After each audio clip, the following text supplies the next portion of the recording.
Hello, this is John Paval with Access Arts Live. Just making a little adjustment here on our screen size on Instagram. There you go, bringing you this weekend's updates on all of the performing arts live streams that we could find for you. And we found opera. We found interesting works with original musical instruments for period music. We found chamber music for you, and we found some opera. But the opera was already today. It was Rossini's Viaggio al Reims, which was done by the Rossini Opera Festival and brought to you by Opera Vision free of charge. Access Arts Live was there. I don't know if any of you saw us there in the comment section on YouTube, but it was a great event. Now let's get right down to what we have coming up this weekend instead for the rest of the day today and the rest of the weekend.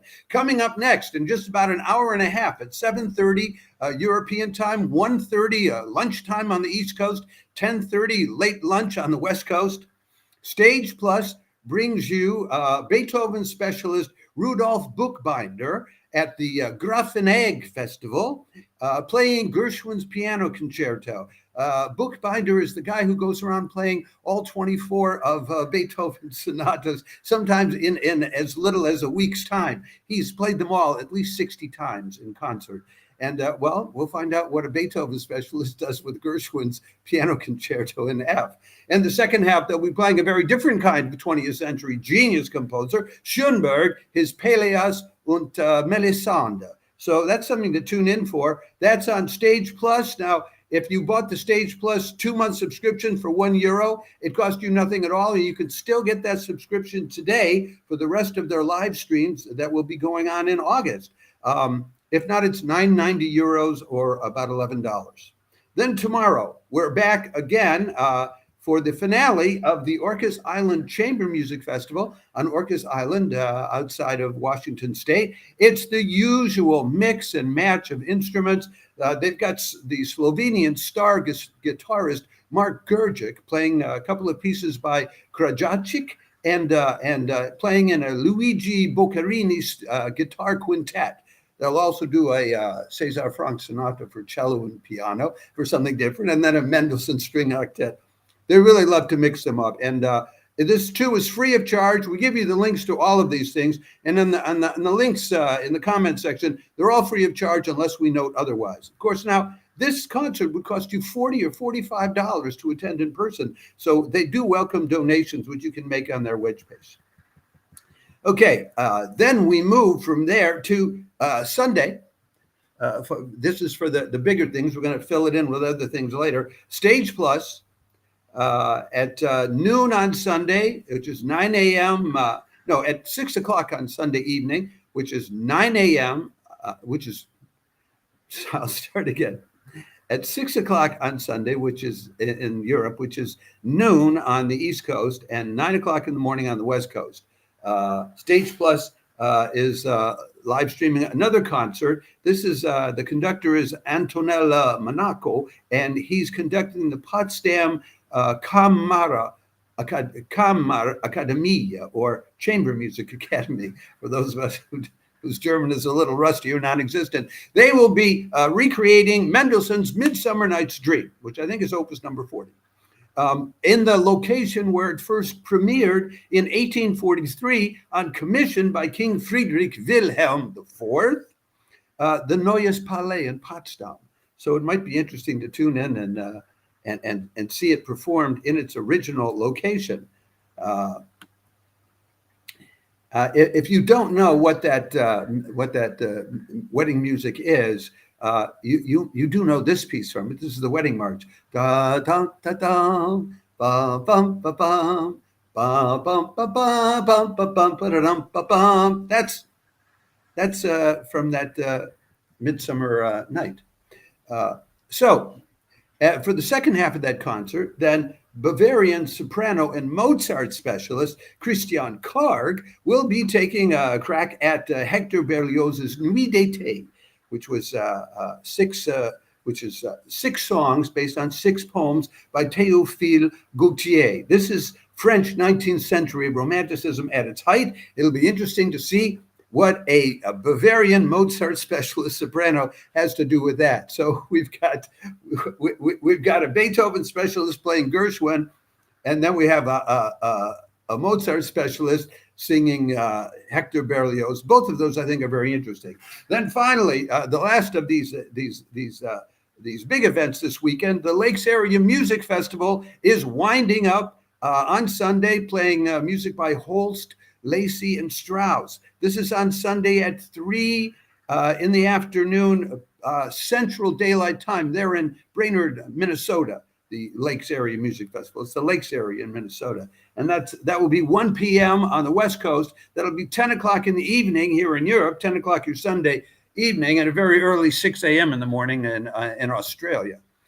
They'll start with Gustav Holst's the Jupiter from the Planets. Then they will finish with Richard Strauss's Ein Heldenleben, A Hero's Life, which was also played, on July 25th. It was live streamed by the New Zealand Symphony Orchestra. We told you all about it then.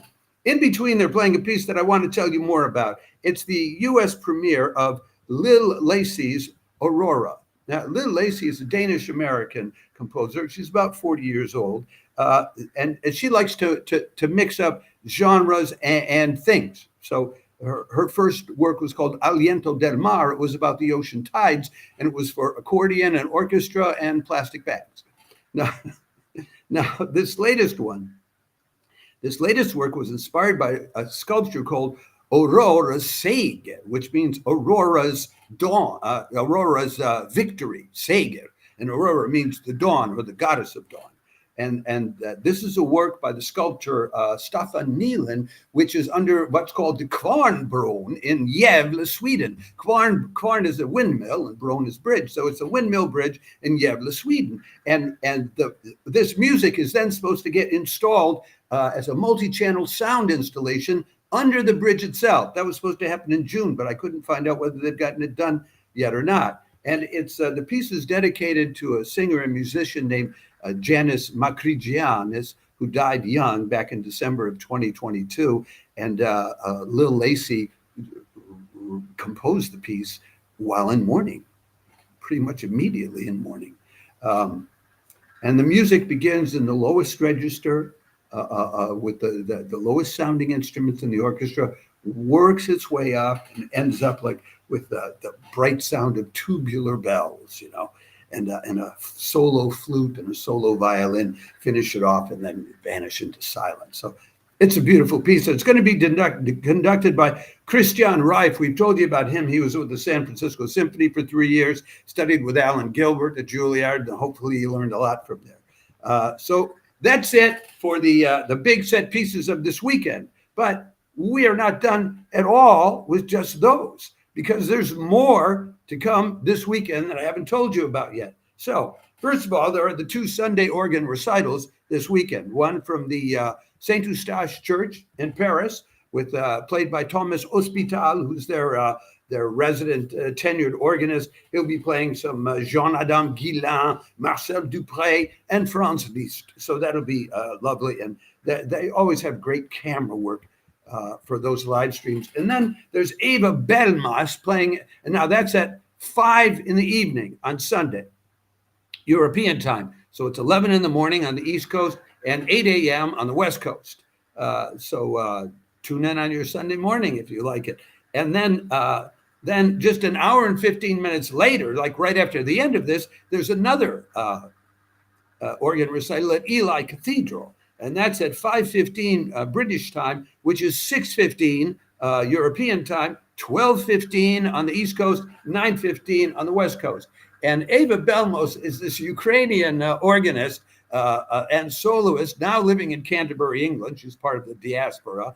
And she did her MA thesis in Kiev at the Kiev Music Conservatory on organ transcriptions. And what she has done is she transcribed all of John Williams's music for the Harry Potter films so she could play it herself.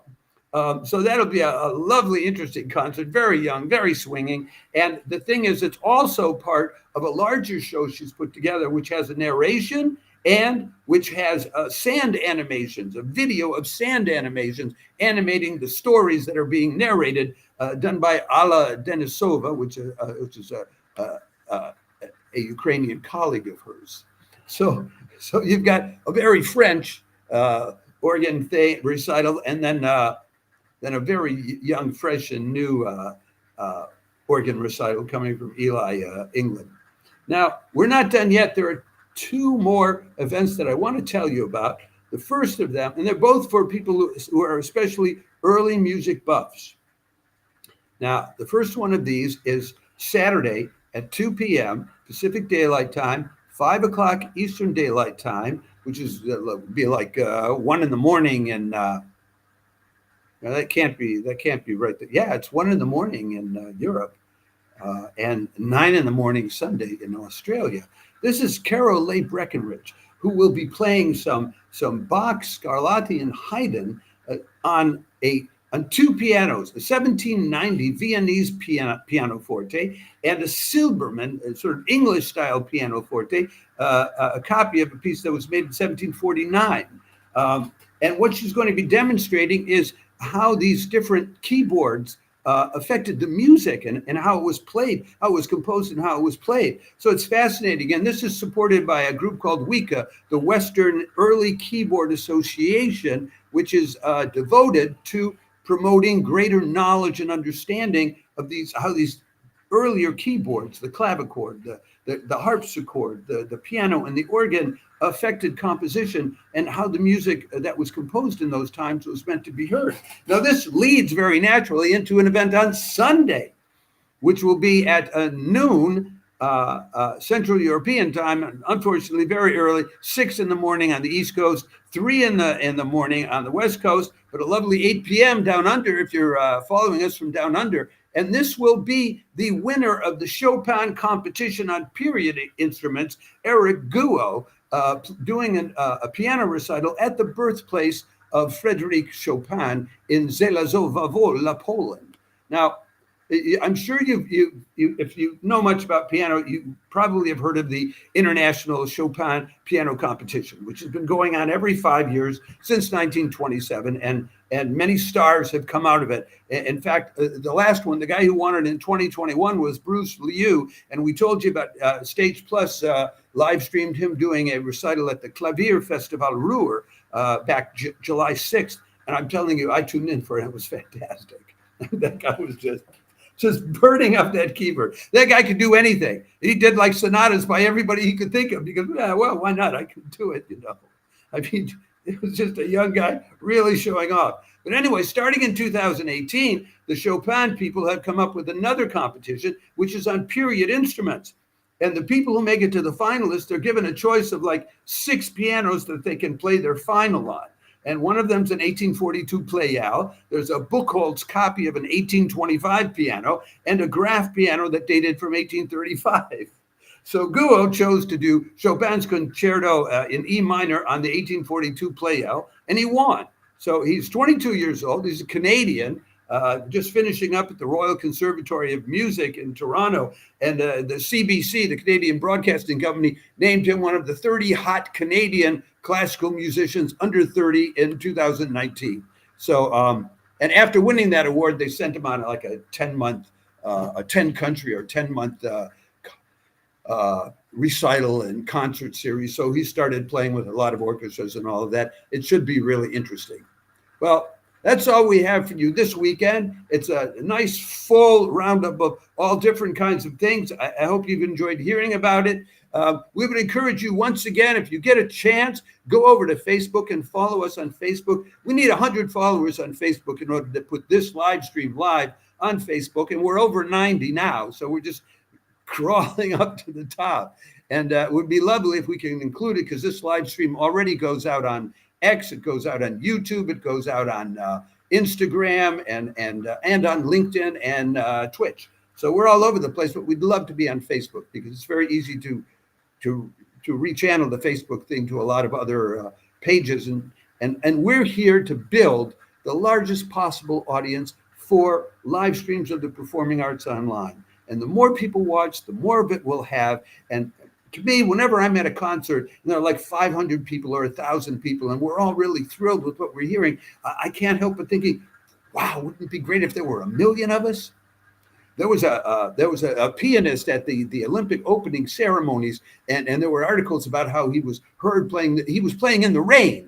And he was playing a piece by Debussy, Jeu d'eau, the play of water. It's perfect, with the water playing down on the piano. Hundreds of millions of people saw him. But do we have to throw in Olympics in order to get millions of people to tune in to live streams of classical music and opera and ballet? I don't think so, because you can find YouTube and TikTok videos which have been viewed by 10, 20, 30, 40 million people. There's a TikTok YouTube video of some musicians playing Vivaldi, which has over 100 million views. The audience is out there. If we can bring it to these live streams, it can revolutionize the sustainability of live streams online, and also create the kind of community which only occurs when live audiences are enjoying a performance together. So if you believe in any of that, follow us on Facebook or anybody else, and repost these videos and our other announcements in other places. Okay. Ciao for now. Have a great weekend. And for any of these live streams that are on YouTube this weekend, look for Access Arts Live in the comments section.